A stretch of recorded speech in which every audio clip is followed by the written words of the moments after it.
Sir ఒక నిమిషం.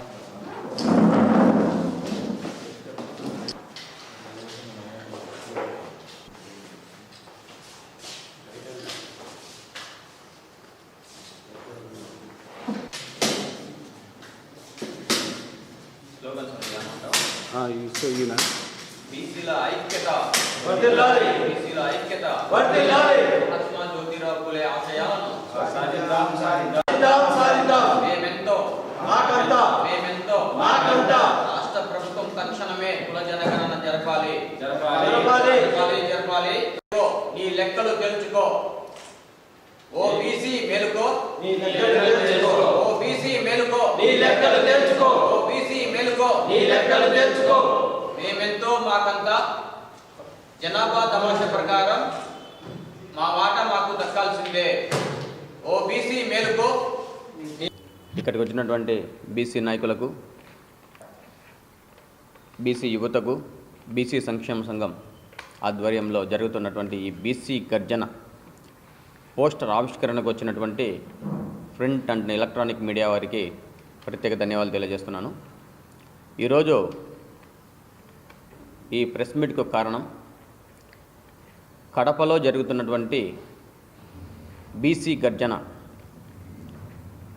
ఈ బీసీ గర్జన ఎస్సీ, ఎస్టీ, బీసీ మైనార్టీలకు రిజర్వేషన్ సాధన కోసం, అలాగే జనాభా దామాషా ప్రకారం మా వాటా ఎంతో తేల్చాలని ప్రభుత్వాలను డిమాండ్ చేస్తూ మేమెంతో మాకంతా వాటా దక్కాల్సిందే, దీనిపైన బీసీలకు అసెంబ్లీలో, పార్లమెంట్లో స్థానం 100% కల్పించాలని ప్రభుత్వాలను, రాజకీయ పార్టీలకు మేము డిమాండ్ చేస్తున్నాం.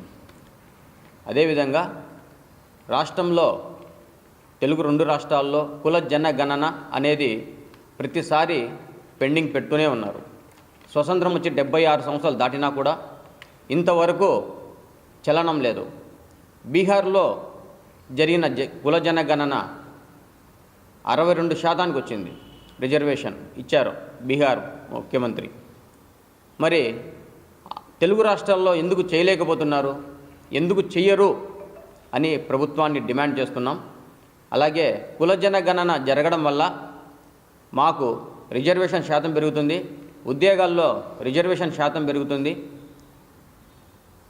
విద్యలో ఉపాధి శాతం, అలాగే ప్రైవేట్ సంస్థల్లో మా రిజర్వేషన్ శాతాన్ని పెంచుకునే దానికి మాకు ఏకైక మార్గం కుల జనగణన. మరి దాన్ని మీరు తుంగలో తొక్కి దాని ఊసే లేకుండా చేస్తున్నటువంటి ఈ ప్రభుత్వాలు కనువిప్పు చేసేలా మేము ఈ బీసీ గర్జనను నిర్వహిస్తున్నాం. అదేవిధంగా వైఎస్ఆర్ కాంగ్రెస్ పార్టీ జగన్మోహన్ రెడ్డి గారికి మేము ఒకటే చెప్తున్నాం, ఈ 4.5 సంవత్సరం గడిచిపోయింది. దాదాపు 2-3 నెలలు ఎలక్షన్లు కూడా వస్తున్నాయి ఆంధ్రప్రదేశ్లో. మరి కుల జనగణనని ఇప్పుడు స్టార్ట్ చేశారు.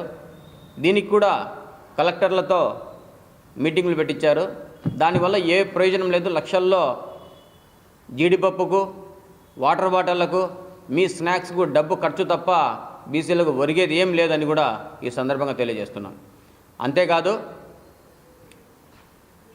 వాలంటరీ ద్వారా కుల జనగణన నిర్వహిస్తాం, మీ కులం పేరు చెప్తే యాప్ ఓపెన్ అవుతుంది అంటున్నారు. మరి ఎక్కడ పోయింది సార్ యాప్లు? ఎక్కడ పోయాయి? వాలంటరీ వ్యవస్థ ఎక్కడ పోయింది? కలెక్టర్లు మీటింగ్లు పెట్టి సైలెంట్ అయిపోయారు, ఎక్కడ పోయింది? అసలుకు బీసీలను మొబ్బే పెట్టేదానికి మీరు ఇవన్నీ చేస్తున్నారు. దయచేసి రాజకీయ పార్టీలు మేము చెప్పేది ఒకటే, మీరు నిబద్ధతతో నిష్పక్షపాతంగా చేయగలిగితే చేయండి, లేకుంటే చేతులు ఎత్తేసి దిగిపోండి. ఈసారి అసెంబ్లీ, పార్లమెంట్ ఎన్నికల్లో బీసీలను పోటీలు నిలుపుతాం.